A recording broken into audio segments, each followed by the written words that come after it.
Веселое настроение игроков быстро сменилось на серьезную подготовку. Каждый понимает важность предстоящего поединка. На тренировочной базе полный состав «Рубина», в команде без травм. А потому к матчу со «Спартаком» казанцы подходят в полной боевой готовности. Боевитый «Рубин» легкой жизни никому не обещает. После возвращения в премьер-лигу команда Рахимова устраивает соперникам напряженные поединки, но пока не выигрывает. В активе казанцев 2 ничьи и поражение от Ростова в Кубке. У «Спартака» ситуация противоположная. Красно-белые начали сезон в чемпионском графике. 3 матча, 3 победы. Понятно, что вокруг матча будет достаточно много разговоров и ажиотаж вокруг этого матча.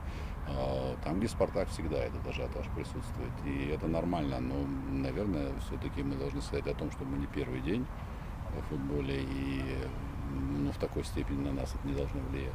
Команда по-прежнему продолжает сыгрываться. К игровой модели клуба привыкают новички «Рубина». Думаю, у нас много сильных сторон. В 2 стартовых играх чемпионата мы могли набрать 6 очков. Но это вопрос удачи. Дальше команда будет только набирать.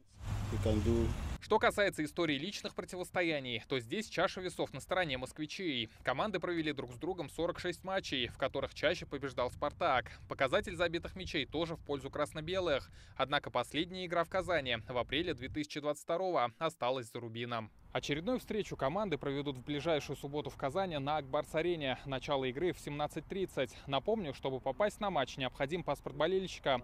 Оформить документ можно в многофункциональных центрах.